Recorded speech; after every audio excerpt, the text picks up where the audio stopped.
Hello, thank you all for joining us today. I'm Chris Delaney. I'm Cobby EMC's Vice President of Marketing and Corporate Communications, and it's my pleasure to welcome you to today's webinar. We will be covering the two most asked about topics that came up during our annual meeting, electric vehicles and solar energy.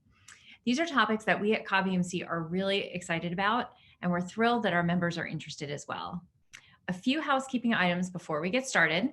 First, based on the device that you're viewing this webinar on, you may have a few different options to toggle your view. You can select presenter view or panelist view, but either is fine, it's just your preference. You'll also notice that the chat is not enabled since this is a webinar event. However, you will see a Q&A box where you can submit questions to our panelists. The panel will do their best to answer as many questions as we can. We may not get to everybody's specific question, but we will do our best as we go through and make sure that we hit these important topics. And one final reminder before we get started, please stay on until the very end of today's webinar to be eligible to win one of 10 $25 bill credits. And with that, I will introduce our panel. Our moderator today is Krista Williams. Krista works in our consumer marketing department at Cobby EMC, and she has worked on many of Cobby EMC's Eevee and solar initiatives. Our first panelist is Tim Jarrell, who is Cobby EMC's Vice President of Power Supply and Planning. He is our in-house energy expert on all of the topics we're covering today. Our next panelist and one of our industry experts is Alan Shedd. Alan is the Director of Emerging Technologies at Oglethorpe Power, and he has been a proponent of EVs from the very beginning. Our final panelist and industry expert is Russell Seifert. Russell is the founder and CEO of Creative Solar USA, a solar company based right here in Marietta, Georgia. Russell is knowledgeable on all things solar and battery storage. Our panel has some great information to share with you all. So without further ado, I will hand it over to Krista. Thank you so much, Chris, and good afternoon, everyone. Thank you so much for joining us, especially during your lunch hour today. We're so excited to share some information with you. Just to kind of give you an idea of how our panel is going to flow, we're going to start by going through some EV questions, and then we'll switch over to solar. So again, you can use the Q&A function to submit questions as we go. We do have some questions that came in prior to today's event that we'll begin with for each topic, and then we'll go to the questions that are coming in live as well. So with that, we'll begin with EVs, which, as most of you are probably aware, is electric vehicles. So the very first question I have is for you, Alan. So what would you say are some of the benefits to driving electric? Why are we starting to see more and more people driving EVs today? Well, thanks for the question, and thanks for inviting me to participate. You know, I would say there are four primary benefits to EVs, and the first one is that they're fun to drive. You know, they're high performance. These aren't golf carts. They have good handling. They have great acceleration. They have lots of tech built into them, advanced electronics, driver assist. They're quiet. You know, imagine that the only thing you hear really is your tires rolling down the pavement. You really can't drive an EV without smiling. So that's the fun part. They're economical. You save money by driving one. The cost of refueling one is about half the cost of gasoline per mile.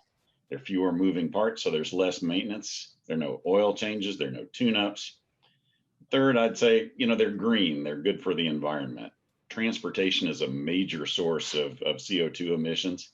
EVs, even when they're using electricity from a coal-fired power plant, are still less polluting than their gas-powered equivalents.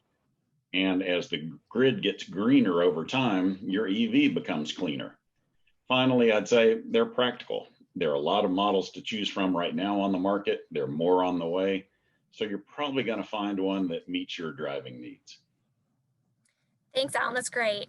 And I really liked what you said about the environmental component, and that makes a really nice segue to our next question, which is actually for you, Tim. So people will get an EV because they have concern about the environmental impacts and what they can do to reduce their carbon footprint. So if everyone were to switch to driving an EV tomorrow, how much of an impact would that make on our environment? That's a great question.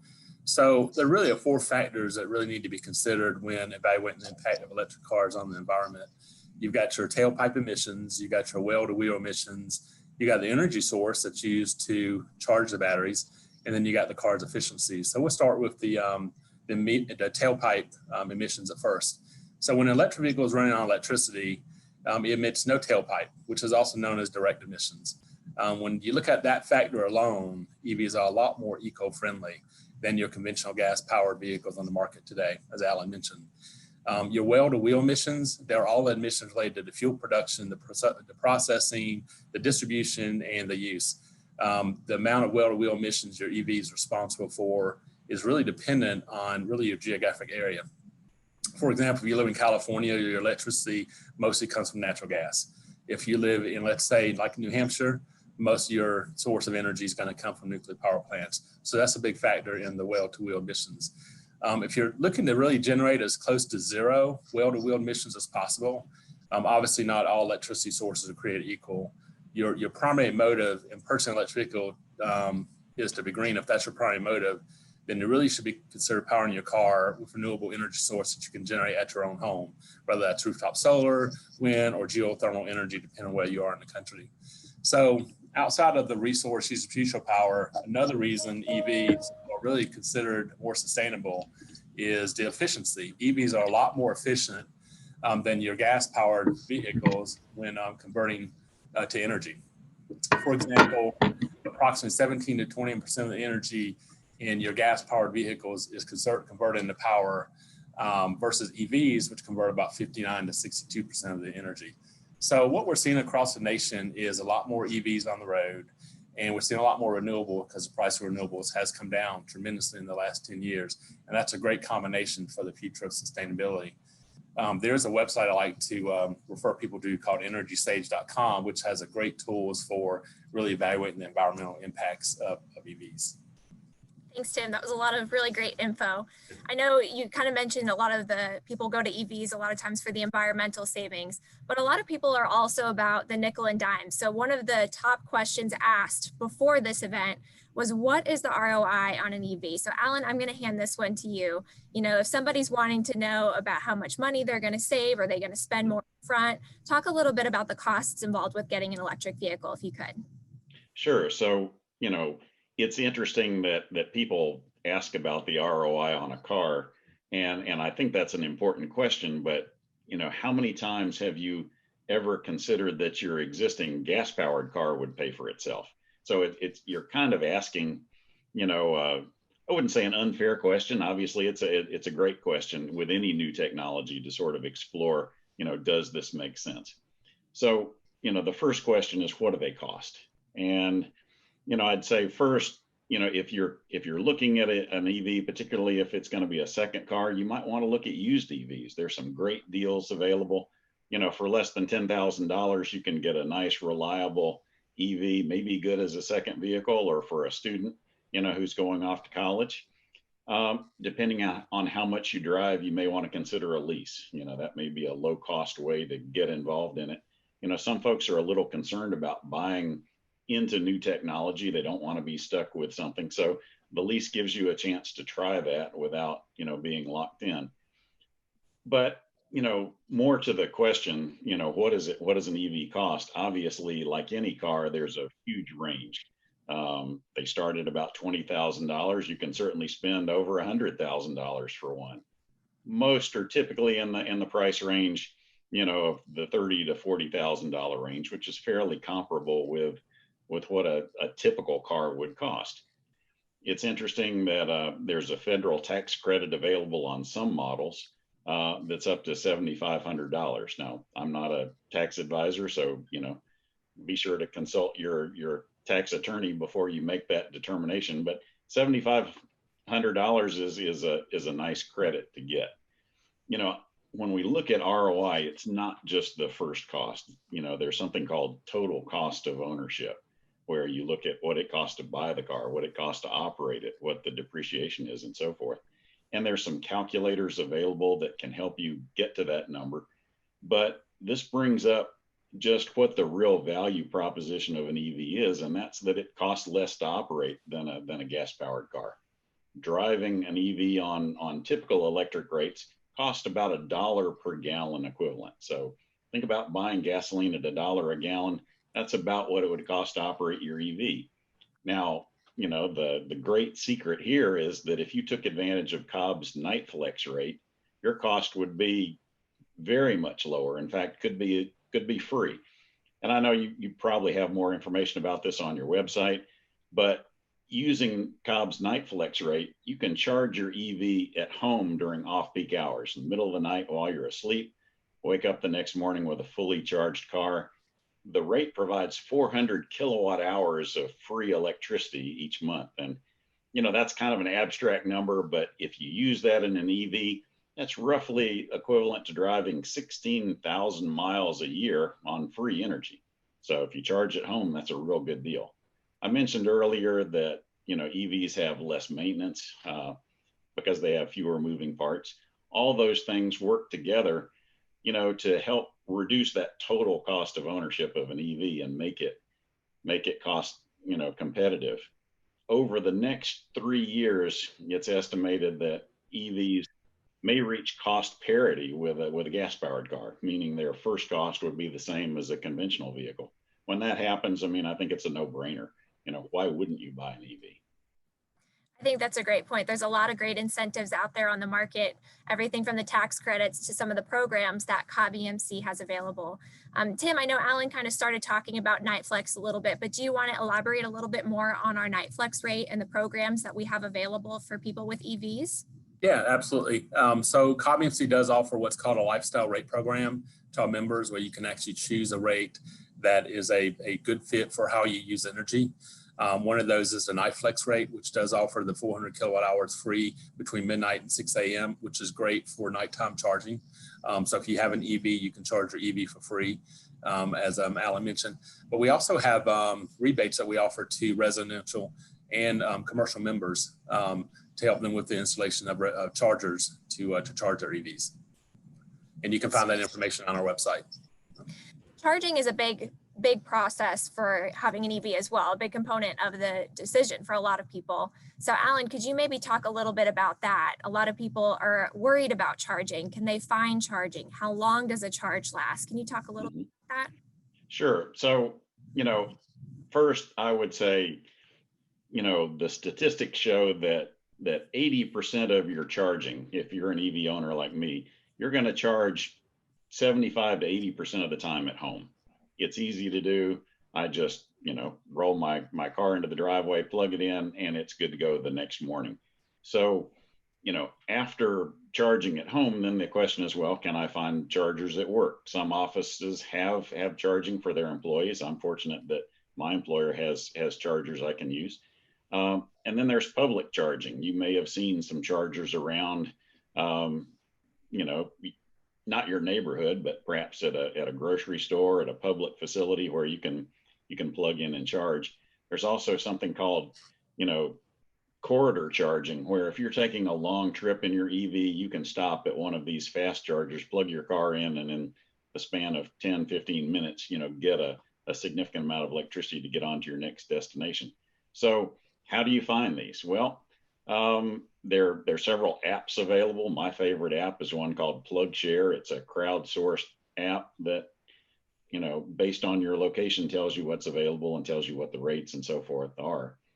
So, you know, there is charging available. There's more being built all the time. I think, you know, people who are looking to buy an EV, you know, are concerned about running out of electricity, not being able to get to their destination. And I think that's a valid concern until you actually buy one and start living with an EV on a regular basis. You know, I don't really have what people refer to as range anxiety. I find that my car does fine. I think that's a lot of really great information, especially about how you can get charging while you're on the go out in the community.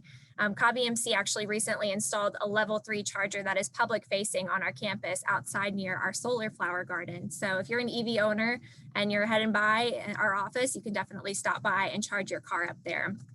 Another part of charging, like you mentioned, some people will charge at home. So Tim, if you could help us kind of tell the audience a little bit, if they wanted to make the switch to a level 2 charger, which of course charges a little bit faster than the standard level 1, how would they go about? Sure. Another great question.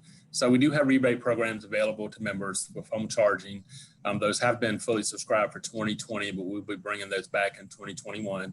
And it's an easy process you'll be able to do on our website, just like it was in 2020. So for a level 1 charger, the cost of a station is about $300 to $600, with parts and labor costing anywhere from $1,000 to $1,700, according to Home Advisor. And then a level 2 charger will cost a bit more. The station costs about $500 to $700, and parts and labor can range from $1,200 to $2,000. There's a lot that goes into it. The installation process could cost more if your main point of charging would require any kind of electrical upgrades at your home to do so. There's a website at realtor.com that gives a lot of information on residential battery installations and a lot of information to consider. And I encourage folks to go to that. We also have information on our website to support that. But that's kind of the range of costs. There's just a lot of factors to give specific dollars, but those are good ranges.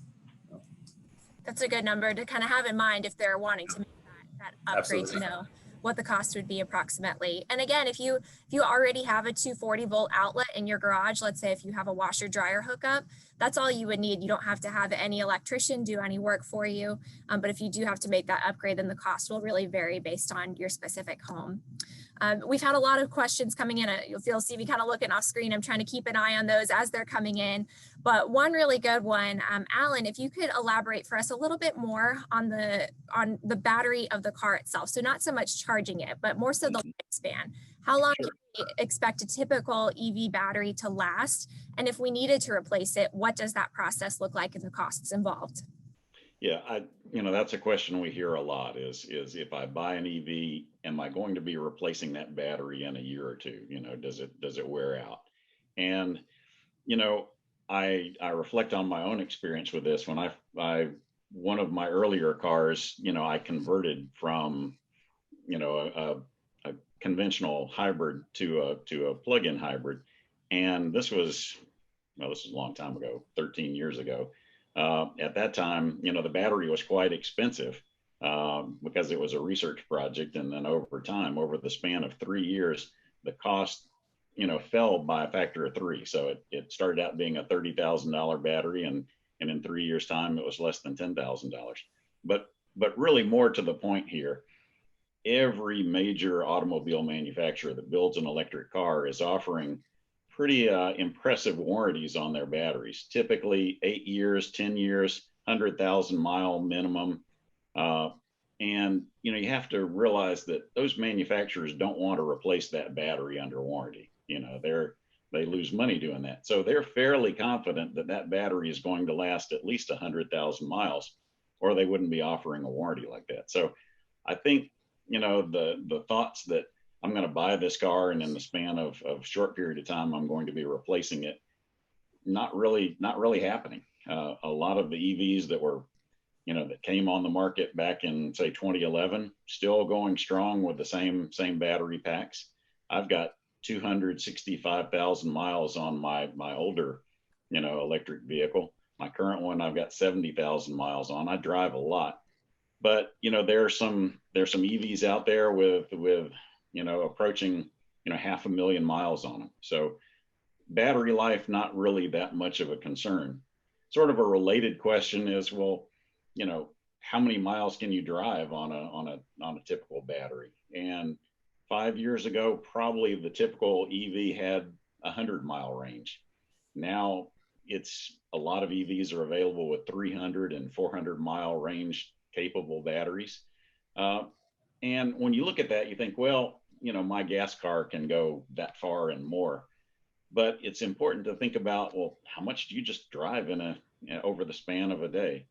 And I did some digging into the National Highway Administration figures on this, and it's interesting that those of us in Georgia drive more than the average U.S. driver. Not quite sure what that says about us, but suburban Georgia drivers drive about 48 miles a day on average. And even an EV with the smallest battery can easily cover that sort of range. Nice thing is, when you get home, you plug it in and it's ready to go the next day. So then the question is, well, what if I want to drive to grandma's house in California? Can I do that? And yes, you can take advantage of those fast charging stations, the networks that are being built across the country. But, for most of us, how often are you going to drive to California? So, from a practical standpoint, does that really make much sense? I think with the advancements in the technology, range anxiety is a thing of past for most of us, and if not all of us, coming up soon as the ranges continue to get longer and longer with each new model that comes out. Another interesting question that came in, do you have any thoughts or info on the insurance premiums associated with EVs? Is there any sort of benefit? If you get a red Ferrari, they're going to charge you through the roof for insurance on that thing. But what about for an EV? What does that look like? That's a mixed bag. I've seen in my own case, my EV was less expensive to insure because it has a lot of safety, technology built into it. The driver assist software, the airbags, the automatic braking, all of those things that aren't really specific to an EV, but they just come with the package. So that reduced my insurance rates. I think there have been some cases of folks paying more for insurance on their EV. Part of that is just the unknown. Insurance companies are trying to make sure they don't lose money in the process. I think as we get more EVs on the road, the market will sort of settle itself out. And I don't really see insuring an EV as being significantly more expensive or less expensive. It's just a car. Yeah. And Krista, can I piggyback on that for a moment? Definitely. So, go ahead. Yeah. So we had a Ford C-Max hybrid, and now we have a Kia Niro all EV. And we actually saw, to Alan's point, our insurance go down 50% on that vehicle because of the safety features in the new EV. So that was a nice reward going to all electric. Yeah, it's definitely more cost savings, the better. Alan, another new question that came in: how do plug-in hybrids compare to a fully electric car? Are there any preferences there if somebody's getting their first EV? Is a hybrid a better route than a full electric, or vice versa? Well, I have a plug-in hybrid myself, and every day I drive it, I wish it had greater electric vehicle range than it does. It only goes about 25 to 28 miles on electricity before it switches to the gas engine. At the time I bought it, I was driving a lot in rural Georgia, actually rural US, where we didn't have charging infrastructure. And I felt like the plug-in hybrid gave me sort of the best of both worlds. When I was driving around town, running errands, I could drive on electricity.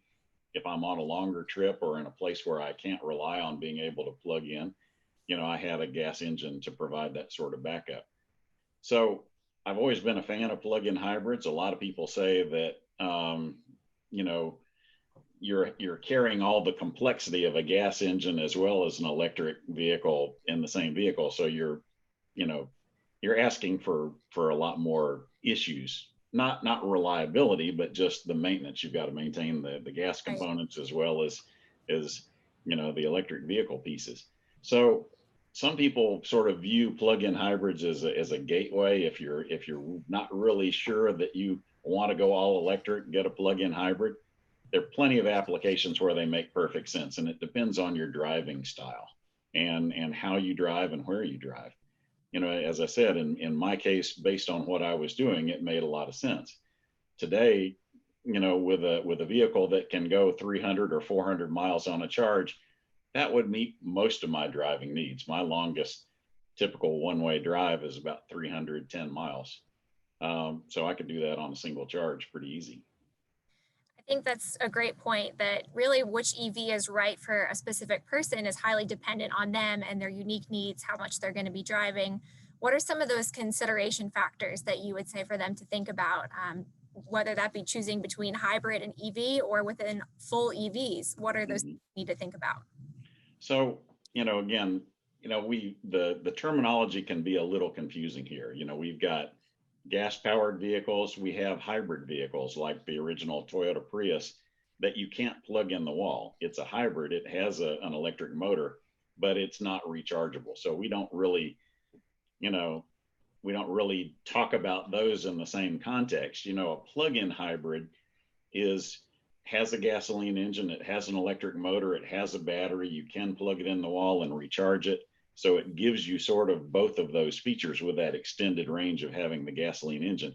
And then a battery electric vehicle runs on electricity only, and you recharge it by plugging it in. So which one makes sense for you really depends, as we've said. How do you drive? Where do you drive? Do you take a lot of trips? Even more important is just, is there a car that meets your needs? Do you want a sedan? Do you want a crossover SUV? Or are you looking for a pickup truck? We're all pretty excited about, the next crop of EVs coming out over the next 3 years. There'll be over 120 different models coming to the market. So there'll be a lot more choices: sedans, pickup trucks, crossover SUVs. So, I think it's a great time to be looking at EVs. Those decisions, are based less to me on the powertrain and more based on just what your need in a vehicle is. Right. So with there being more EVs coming to market, more members are going to be making the switch to EV. Tim, we have another question for you. Somebody was saying in California, they're requiring all new cars to be electric by 2035. If that were to happen in Georgia, would Cobby EMC be able to handle the additional demand on the grid to power those electric cars?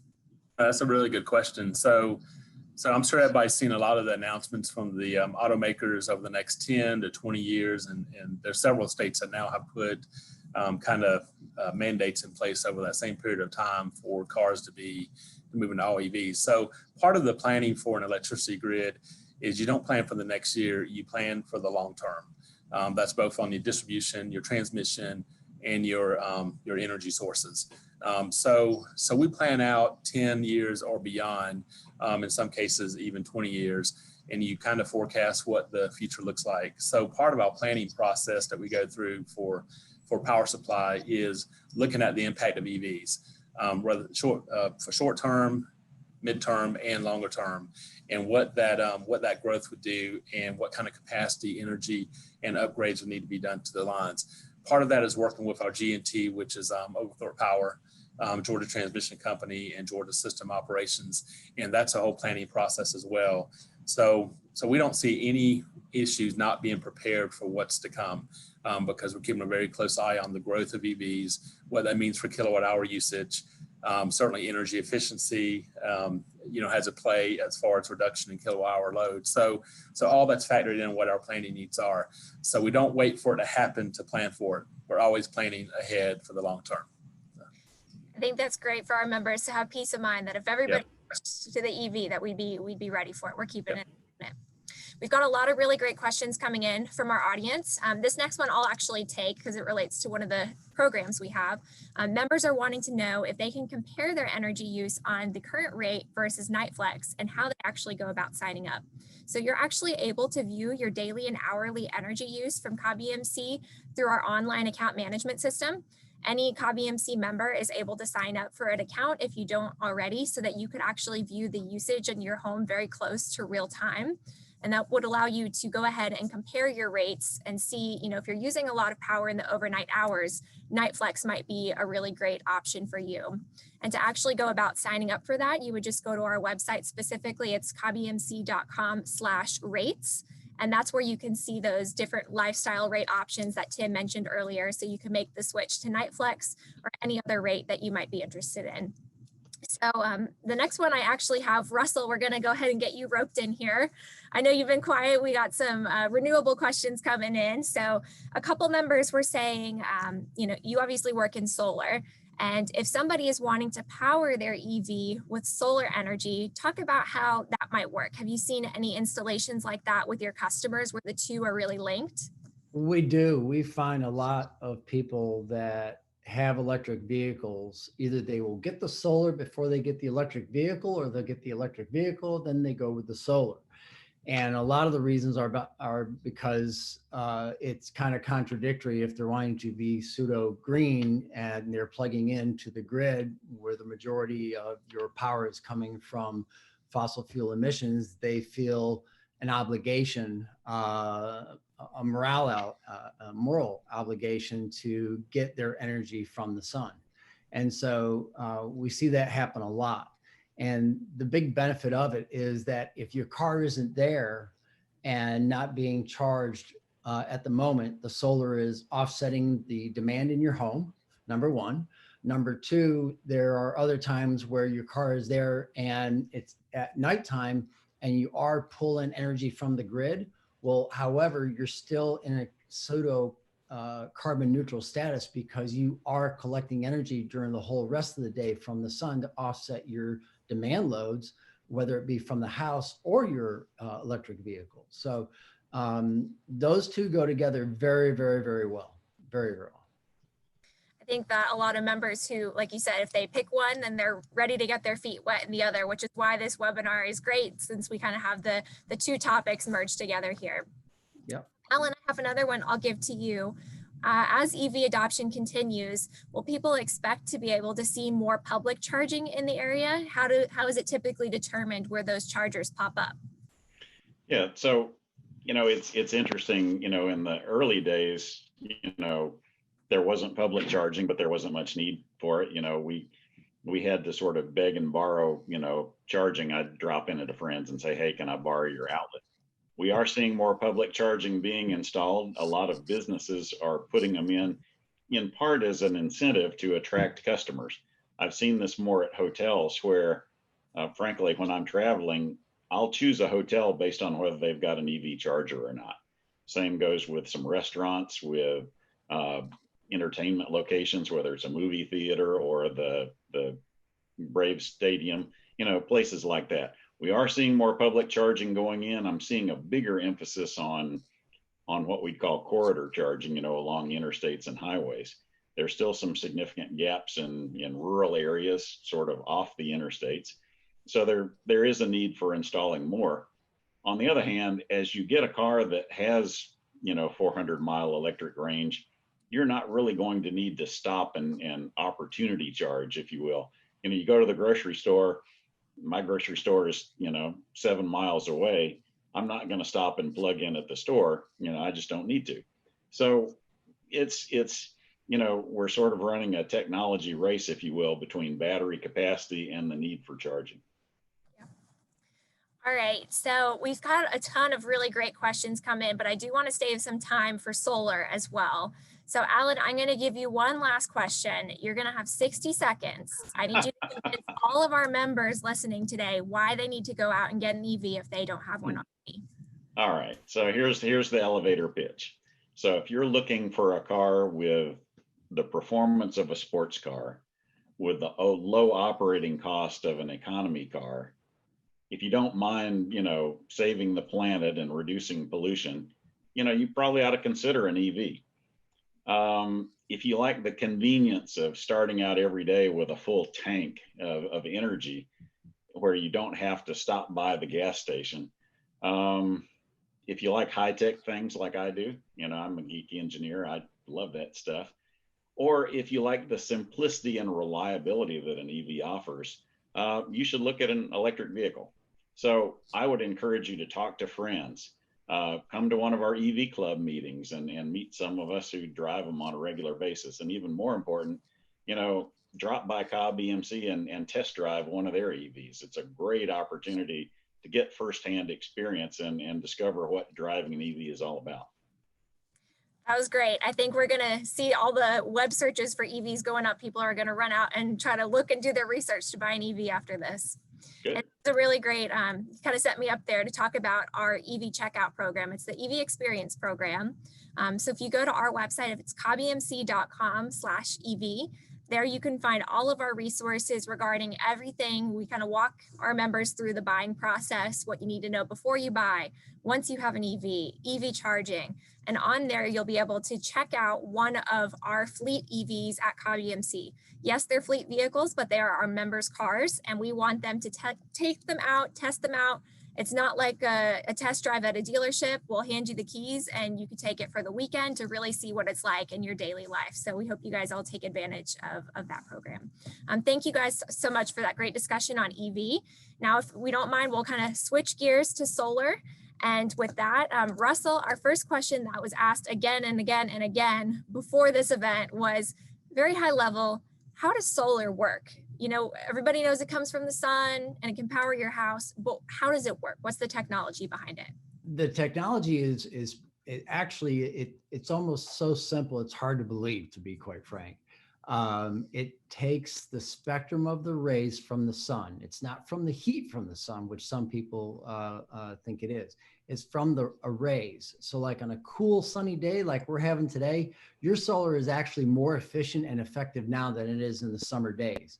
But that sunlight is collected in these little cells that on a panel you have anywhere from 60 to 144 of these cells, and they collect the photons from the sun. And those photons are positive and negative, and they're collected and then they're channeled through these little wires all through the solar panel. And then it's collected and it's just funneled more and more into what's called a capacitor in the back of a solar panel, run through DC wires, and you put enough of those solar panels together to create enough voltage and enough amperage to then get inverted into AC power, and it goes into your home. Now, what's interesting is that when I first started, it's like, okay, how does the home know when it's using solar and how it's using the energy from the grid? Well, what happens is that the most emitting energy from the closest resource is taken first. So if a day like today, your solar is out and you're grid tied to your utility, it's going to take the solar first. And if you have too many things running in your home, then it's going to pull from the grid. So basically, in essence, the grid is now your secondary source of energy from the solar being your primary source of energy. So obviously at night, when there is no sun or on a cloudy day or something like that, you're going to pull the majority of the time from the grid. The whole rest of the time, your solar is out there, it's generating, it's not going to discriminate what it's going to support as far as appliances or what have you in the home. And it actually works that simple. And what's really great is there's no moving parts, there's no noise or anything. So a lot of people say, well, how do I know it's working? And that's why you have a monitoring system as simple as an app on your phone to see what it's doing. And a day like today, you get that beautiful bell curve and you see no electric bill for that day. That's awesome. And I think a lot of members go to solar because they're interested in the cost savings that come with it. So kind of jumping ahead to the ROI, I know it's a question for Eevee. A lot of people know that same thing about solar. Right. Talk a little bit about the costs involved and when people will start to see that return on investment. Okay, first of all, ROI means return on investment for some folks that don't know what that term is because it's used a lot. So that means based on the amount of money you've put in something, when do I see all my money coming back to where after that point it's free? So ROI on a solar system, depending on the rate that you're paying, and when you include the tax credit, typically we're seeing ROIs from 9 to 11.5, sometimes 12 years. It just depends on what they're paying. We've seen some ROIs go significantly lower, but it just depends what they're paying for their electricity and how much they're using as well. So that's the reality of it. You have some folks that look at ROIs a lot different, but if you put it on paper, spreadsheet, and you look at it multiple times, you're looking around that time frame between, I'm going to use a range and say between 8 and 12 years to be safe. I think that's a good frame of reference for our members to have in mind. Yeah. So talking about the next few questions are going to be about getting started with the solar process. Mm-hmm. So Tim, if maybe you can talk from COB-EMC's perspective, what resources do we have available to our members and how do they get that process started from our side of the house with getting solar for their home? Another great question. So we kind of made it easy on our website. We actually have a 5-step process on our website to help you get started and kind of determine if solar is kind of right for you, which includes a solar calculator. So you can kind of make an informed decision, on the payback versus the investment, kind of what Russell was referring to. We also have a list of contractors on there that you can reach out to who we consider reputable. And we've Creative Solar, for example, Russell, his company, they did our on-campus solar commercial project on our campus, and it turned out great. So we're here to be kind of your trusted energy advisor and your community partner to help you in that decision-making process. A lot of great information on our website to support that decision-making process. We also have a team of energy advisors that are available to you to help answer any questions you may have. And there's a variety of ways you can contact us. If you've got additional questions about solar or not sure if you need to move forward or not, we're here to help you with that process along with working with the contractors. So we encourage you to reach out to us, check out our website, and let us help you in that process. That's great. Definitely check out those resources if you're thinking about going solar for your home. Russell, another question that really came in a lot before the event today was a lot of people asking for their specific home. And although we can't go through every single person, how do you usually work with your customer to determine how much solar they need for their home or their business? And how does the contractor help the customer identify that amount of solar needed for that space?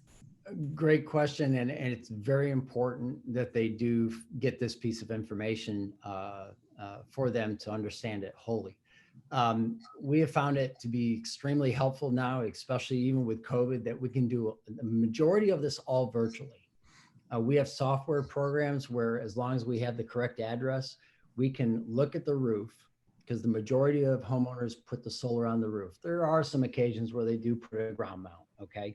But the majority of the installs are on the roof, and the software allows us to lay out how many panels and where we can put. And we can also do a shading analysis if there are trees around there. So this way it's more accurate and allows us to give them a real true idea of how much energy a system will produce on an annual basis. But what also is the big help is that providing us access or sending us a couple of utility bills so we can look at what they use. But it's also important that we ask the proper questions. Have you made any additional changes to your home prior to what we're seeing on the bills? Have you done more energy efficient things such as insulating your attic? Have you gone to LEDs? Okay.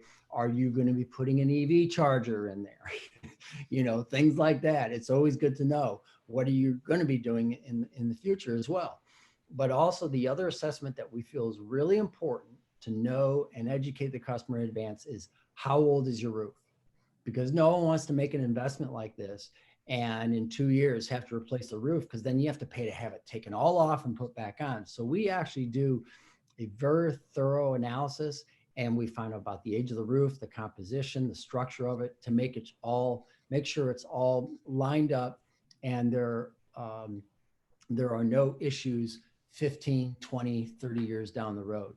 The other big plus is that we have 4 NABCEP engineers on board. NABCEP is the National Board of Certified Electrical Practitioners. And these people are specifically schooled on solar installations and designs. The benefit of that is that they put their stamp on the drawings.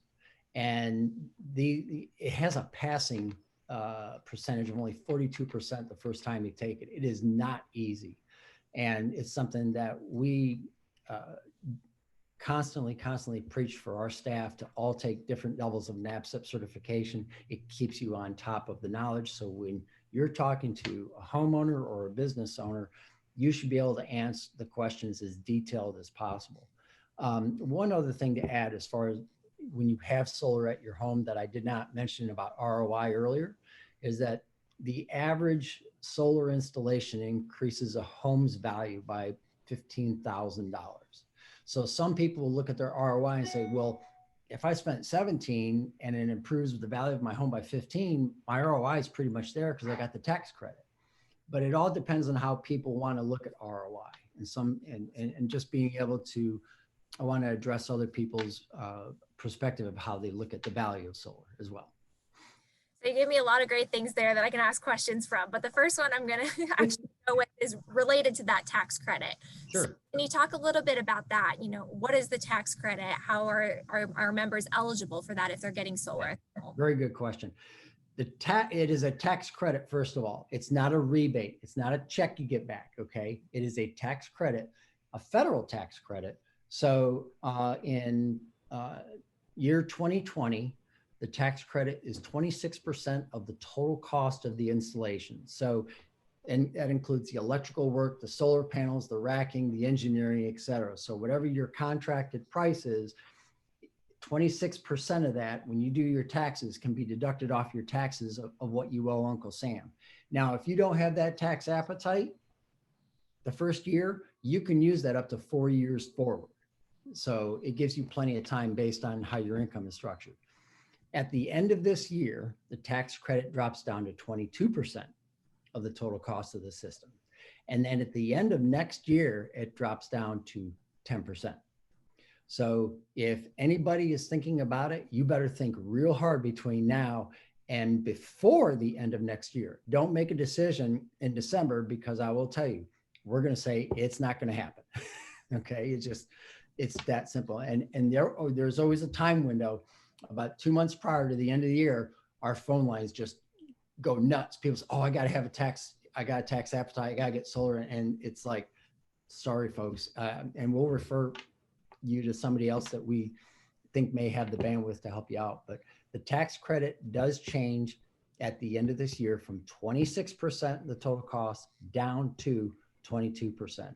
If you're a business owner, in addition to that, you have 100% accelerated depreciation, where if you have the right structure, you're able to write it down the first year completely, which is a lot of business owners are very, very like, holy cow. And yeah, but always seek professional tax advice.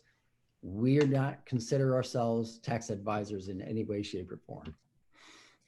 I think that's really helpful for our members to know that timeline in mind for the tax credit. And obviously you mentioned it's a percentage of the total cost. So let's talk about the cost for a minute. Obviously every installation is different based on how many panels are needed for the home or for the business. But on average, how much would you say a member should expect to pay for solar roughly if they wanted to have it put on their home? Roughly, you should expect to pay anywhere's the average size installation that we do out of, say, 240 residential homes a year. You're looking at around a 6.5 to a 7 kilowatt system on a home, which is the average size.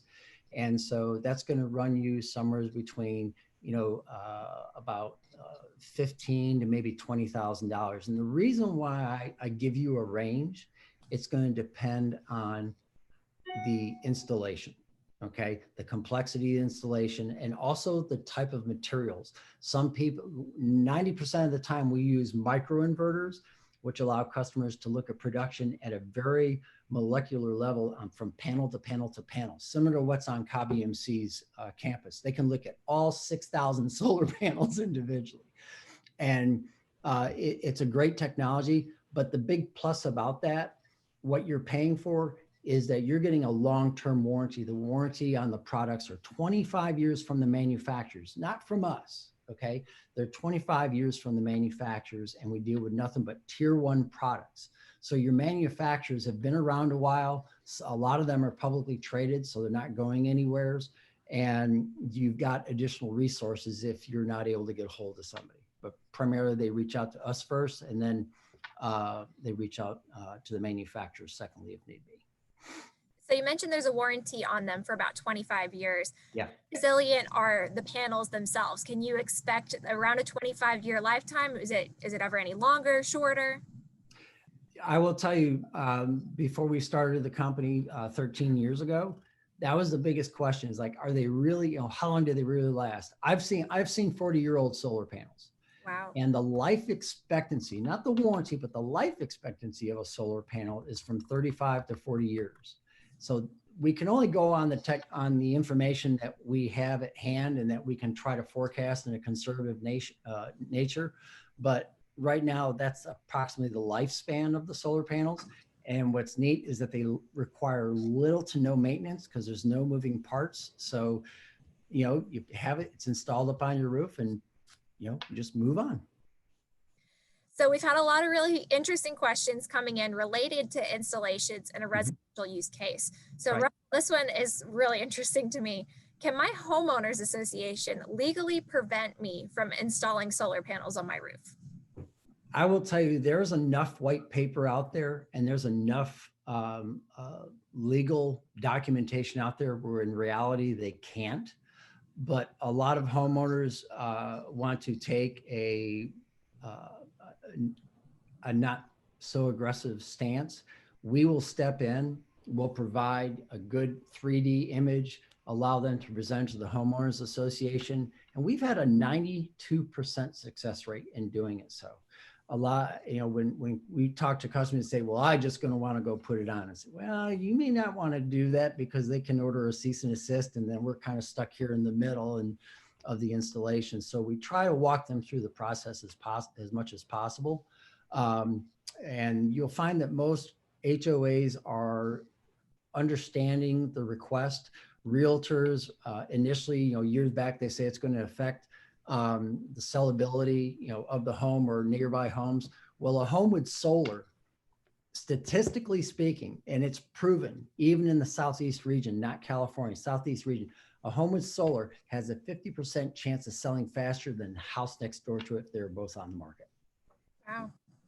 Definitely a big selling benefit to getting Absolutely. the roof. Yep. One of the other questions that we are having come in is a lot of people asking about where the solar can be. Does it need to be on just one side of the roof? Does it take over the whole roof? If it's not eligible for the roof, can I put it on the ground? Talk about these things. Very good point. And that happens a lot. We have come across, south facing always seems to be the best, but we will tell you that we've put them on east and west. We're in the morning and towards the late afternoon when most people are home and when most people are active. That's actually very beneficial. So sometimes we'll put them on 3 different areas of the roof, or we'll put them on 1 or 2 primary areas of the roof. But we come to the design analysis on the software, we move them around to try to see if we can get a little bit of more production or a couple hundred kilowatt hours a year by moving them around. But direct south has always been, when we first started, has been the only way to do it. It was, there's no other way.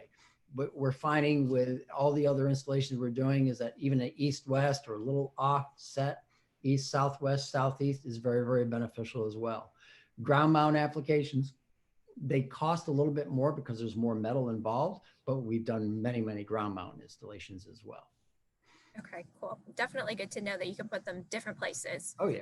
Now, Tim, this one I'm going to give to you. We've had a couple members say, if my HOA does not allow solar panels at all, or maybe they are allowed to have solar, but they have a lot of tree coverage and they don't think it would be a good fit. What options or programs does COB-EMC have for members who still want to take advantage of solar, but maybe can't have it on their own property? Great, thank you. We do have a program that's called the Green Energy for a Penny program, which does allow our members to support clean energy futures. So how it works is for 1 cent per kWh, you can power your home or business with local solar energy. We've got a lot of solar energy in our portfolio, which does improve the environment. What it does, it allows you to purchase what's called renewable energy credits from COB-EMC, and then that comes from solar farms right here in Georgia. So it's a simple way to help pave a greener future. So what is a REC? So REC is basically a certificate that represents energy generated from renewable energy resources. There is a certification process around RECs, so you know that it's true renewable energy. How it works is a member will buy the RECs, and then we will retire those RECs so they can no longer be sold. And then we do that, provide a certificate as proof that you're actually receiving clean renewable energy. And that's power you can be proud of. Each REC purchase helps increase the demand for renewable energy, and we'll continue to support development of new renewable energy projects in our resource mix. As mentioned earlier, we're not just planning for next year, we're planning for the long term. So we're constantly looking at different projects, both renewable, especially renewable projects, as prices have come down, and fitting those in our wholesale power mix to provide greener future, but also keep our rates low and our power costs low. It's good to know that those members who maybe can't have solar do have an option from us as well. And so if you need some more information about that program, we'll send it out with the resources afterwards if you'd like to sign up for that Green Energy for a Penny program. Next, Russell, another one for you. We've had a lot of questions. It's these HOAs, man, these people can't get around them. So somebody's asking, the HOA won't allow solar panels, but they may approve solar tiles or possibly a solar roof. Can you talk any more about those technologies and what might be the pros and cons? The solar tiles or solar roof that we've been hearing about for the last 5 or 8 years are primarily for the California market, and here's why. The value of the real estate out there is double, if not triple, of what a conventional home is here. And a 5 kilowatt system out there in California is going to run you 3 to 5 times the amount of a 5 kilowatt system here with just solar panels. the roof has to be entirely redone. You have to have a fire barrier, number one. In addition, the troubleshooting for all the wires underneath the tiles are extremely laborious. In other words, a lot of labor. I don't see the cost effectiveness there yet. It's going to take a while. Probably you're talking 10 years. But what I will tell the people that if the HOA is talking about solar tiles, they're considering it from a very high elevation viewpoint. If they see an overlay of an all solid black solar panel, which we do have manufacturers that do that, and they look at it, it'll be a no-brainer and they should have no problem approving it. Secondly, is that there's many people that don't know that there are homes in there that probably have solar until they start talking about it and hearing about it. Because we have many homeowners that say, yeah, I've been considering solar and I've been thinking about this for a while. And then one of us will be talking and say, well, the home next to you has had it for 2 years. And they look up and go, oh my gosh, I didn't even realize it. So you don't realize about something like that until somebody maybe points it out. And I think the Homeowners Association is doing their duty for the homeowners. But I think they need to be a little bit more laxed on this because it's now a national thing. And the more and more it occurs, the HOAs are not going to really have any say. Yeah.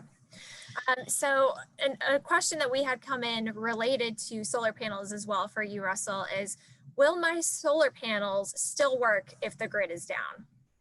No. It's real simple, okay?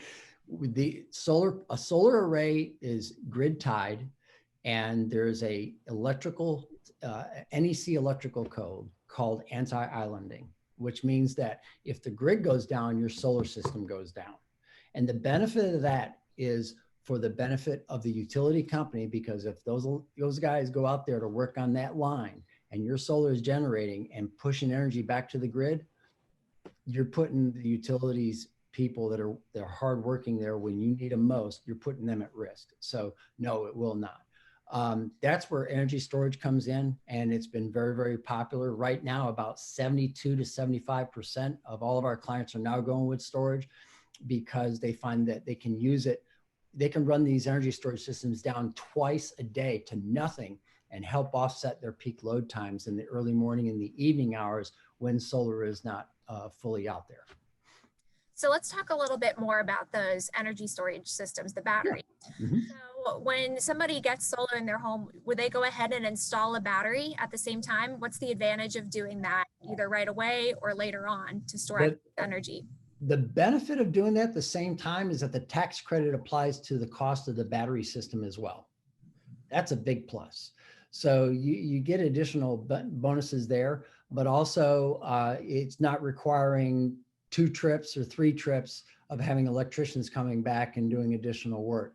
And in addition to that, it allows us to do a proper design with the amount of solar and the amount of batteries. There's a little bit more engineering that comes involved, and it allows us to assess things a lot better, make it a smooth transition into energy storage.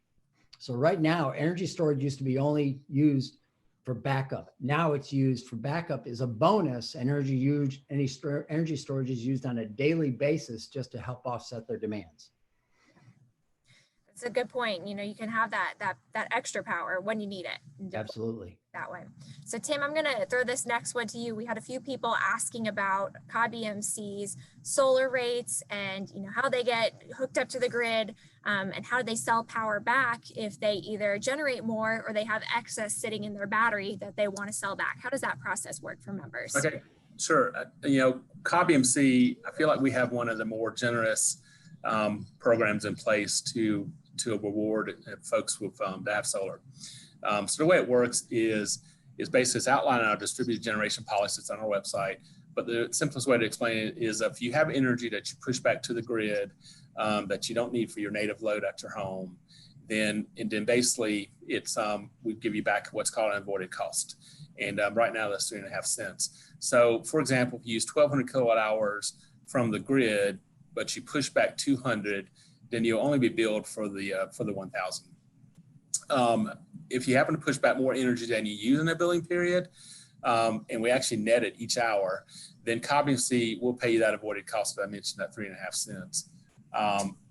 keep in mind that the energy from solar panels are first used for your load. And that is a huge benefit because you look at different utilities, they all kind of handle it differently. But we let you have what you get output from your solar against your load first. So what it's saving you is your actual retail rate on all your kilowatt hours purchased from all your kilowatt hours generated from the solar. And that's a very generous distributed generation policy that we allow. And basically how it works is you'll either see a credit on your bill each month or we'll have reduced your load that you get billed for from your retail rates. I think that's definitely good to know how that back and forth kind of works with the selling and taking from the grid.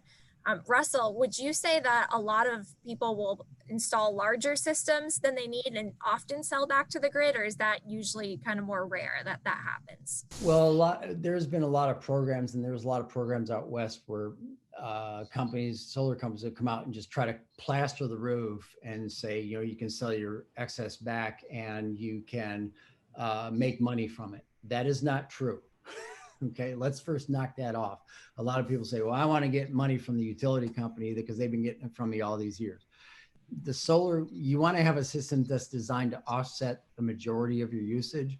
Solar is never really going to cover 100% of your usage unless you oversize the system just a little bit and you have energy storage and where that system is going to be done.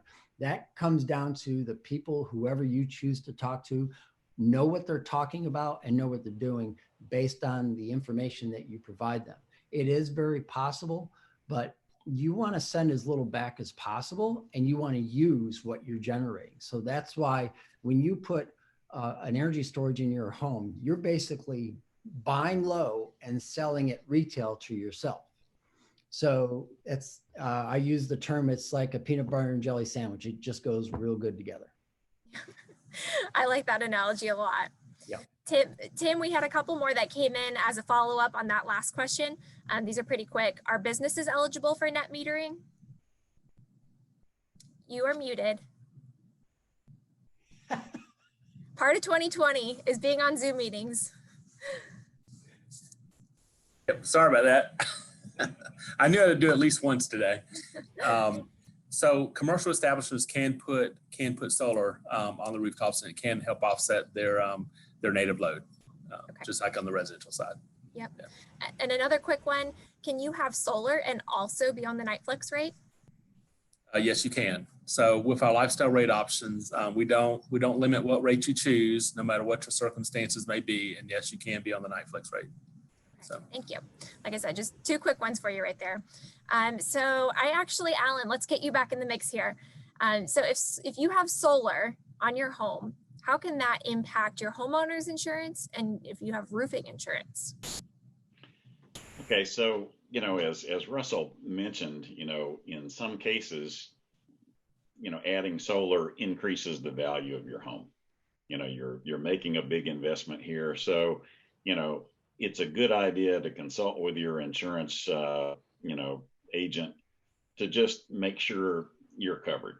If you do something that increases the value of the house, you want to be sure it's protected. Now, from on the other side of the coin, adding solar, as Russell mentioned, you don't want to put the PV panels on your roof if you've got an old roof, because you're going to need to take them off to replace the roof and then reinstall it. So it's important during the process, as he pointed out, to do it right. You want to make sure that, the structure that's supporting the solar panels, the roof penetrations where the wiring goes through, all those things are done properly so that you don't have roof leaks, so that you don't have structural problems.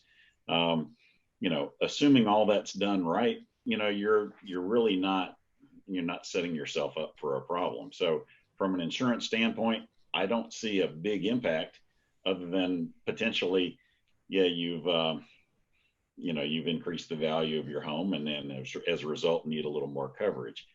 Some argue that, putting PV on your roof, you're shading those shingles, from solar exposure, so the roof's going to last longer. That's true to a point, but there are parts of the roof that are still receiving full exposure, and nobody re-roofs only a part of their house, right? So you know, that condition of the roof is critically important. If you have a metal roof, you know, maybe more durable, maybe a better choice for you. Thank you. That's super helpful. Tim, another one that came in for you is related to Cobb EMC's solar projects as a whole. So obviously we have some solar in our energy mix. Can you talk about some of our current solar projects and some upcoming solar projects as well? Sure. So as I mentioned earlier, we're always looking long-term to make sure we plan accordingly for a resource mix and our members' load. And part of that is looking at renewables. So right now we're in 4 different solar projects in the state of Georgia. And we're going to be in another project that will come online late next year through the cooperative called Green Power EMC, which is the 38 co-ops in Georgia that are part of Oglethorpe Power GNT, you know, a part of that cooperative. And most of the EMCs are in that project, and there's 4 locations for that project that we'll be part of, and that's an additional 25 megawatts that's in our renewable mix. And then beyond that, we're constantly looking at projects. The cost of utility scale solar, just like residential solar and commercial solar, has also come down. And so it helps when we partner with other EMCs to do larger solar projects. The economies of scale are better, and the price per megawatt hour is much better, and that's important for us keeping our rates low and keeping our power costs low. And so we'll continue to look at projects as they make sense. We're also looking at battery storage. Russell had mentioned that earlier, and I see in the future a lot of utility scale solar projects being built with utility scale batteries, which have a lot of benefit both for peak shaving and solar smoothing, because you can get a lot of variation in your solar output, you know, from cloud cover to other reasons. And so I think that's important. And so we are looking at that looking at that as well, and how it plays in our long-term power mix, working with others on that. So Thanks. That's great. All right, Russell, final question is for you. Much like I gave to Alan, you have 60 seconds. I need you to tell all of our members on here why they need to go get solar on their homes. Well, I think first of all, solar is a very low risk investment. Returns are based on the sun shining, period. Nothing else other than that. And if you look at the long term of what solar will be and do, there's no other investment on your home that is a performing asset, from anything from an automobile to your washer and dryer or anything else. The solar panels will potentially and probably even outlast any of your all's existing roofs. It also adds equity to the value of your home.